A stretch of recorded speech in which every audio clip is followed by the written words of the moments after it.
கிச்சன்ல தானே சுவாதியோட போன் இருக்கு. கிச்சன்ல இருந்து போன் எப்படியாவது எடுத்தா போதும்.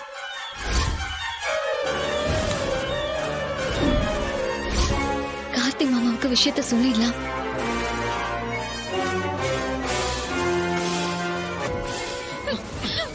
சுவாதி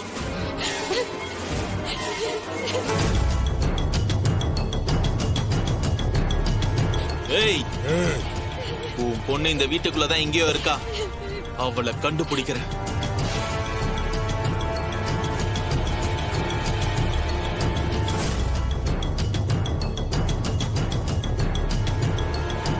ஏய், நான் ரெஸ்ட் ரூம் போணும். ஏய், கூட்டிட்டு போ. Okay boss. யாரும் வர வேண்டாம், நான் போறேன். அத்தை அப்படிதான்டா சொல்லுவாங்க. நீ கூட போ. என்ன தப்பிச்சு போக ஏதாவது பிளான் வச்சிருக்கியா?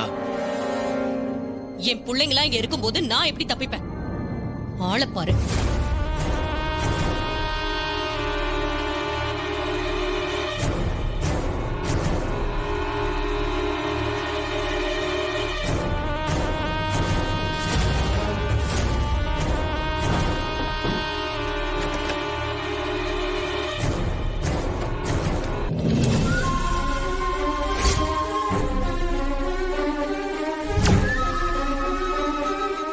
இவ காரியம் இல்லாம போக மாட்டாளே, என்னவா இருக்கும்?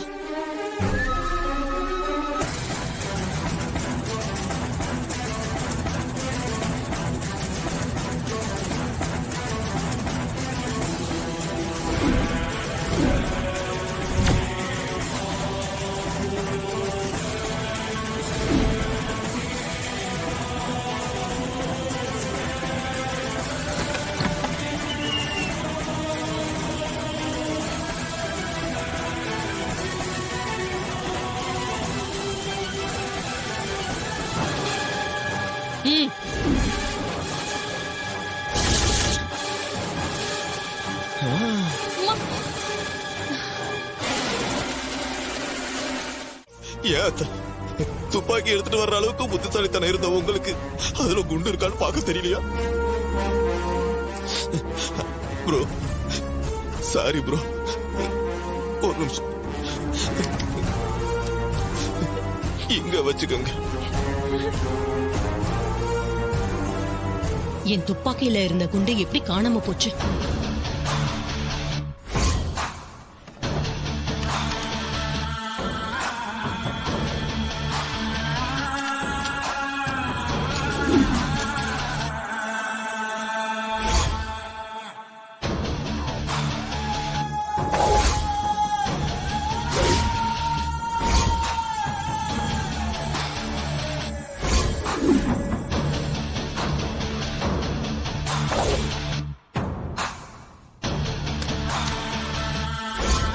நீ இப்படி எல்லாம் பண்ணுவேன்னு எனக்கு நல்லா தெரியும்க்கா. அதான் உன் துப்பாக்கில இருந்து தோட்டாவை தூக்கிட்டேன்.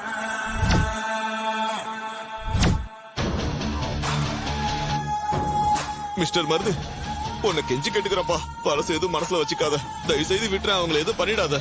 நான் அப்பவே சொன்னேன், புத்திசாலித்தனமா ஏதாவது பண்றேன்னு சொல்லி ரேவதிக்கு முன்னாடி போய் சேர்ந்துடாதன்னு சொன்னேன். ஆனா நீ அடங்க மாட்ட போல இருக்கே. முதல்ல உன் பொண்ணு கிடைக்கட்டும், அவ கதைய முடிச்சுட்டு அப்புறம் உன் கதைய முடிக்கிறேன். டேய், எல்லாரையும் பாத்துக்கோங்க. Okay boss. அந்த ரேவதி இங்க வரமாட்டா, நான் போய் அவளை கண்டுபிடிச்சு கூட்டிட்டு வரேன். பாத்துக்கோங்க.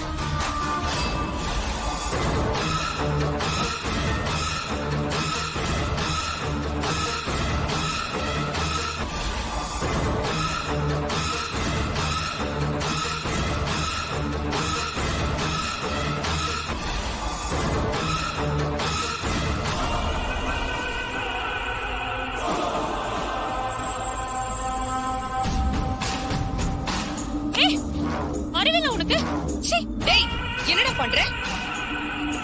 அம்மா, என்ன மிஸ்பிஹேவ் பண்ற அம்மா. டேய், என் பொண்ணு மேல கைய வச்ச உன் கைய ஒட்ட நறுக்கிடு.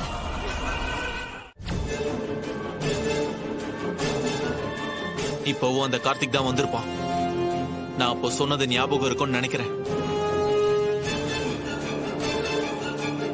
இங்க பாரு, உன் பொண்ணு என்கிட்ட தான் இருக்கான்னு ஞாபகம் வச்சுக்க. இந்த பொண்ணை நான் பாத்துக்கிறேண்ணே, நீங்க இங்கே இருங்கண்ணா. சரி, கவனமா பாத்துக்க. வெளியில இருக்கவங்க கிட்ட யாராச்சும் பேசினா யோசிக்காம போட்டு தள்ளுறேன்.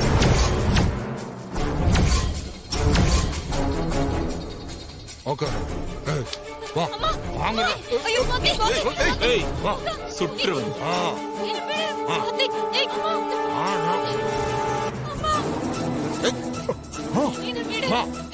ஒழுங்கா வா, இல்ல சுற்றுவேன். வா, கட்டாம வா, வாங்குறல. வா,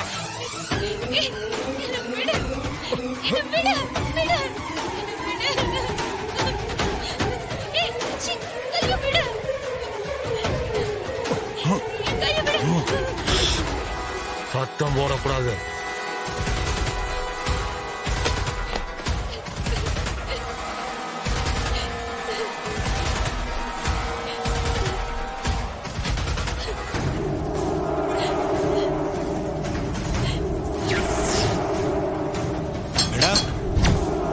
இங்க பாரு, ஞாபகம் இருக்கட்டும்.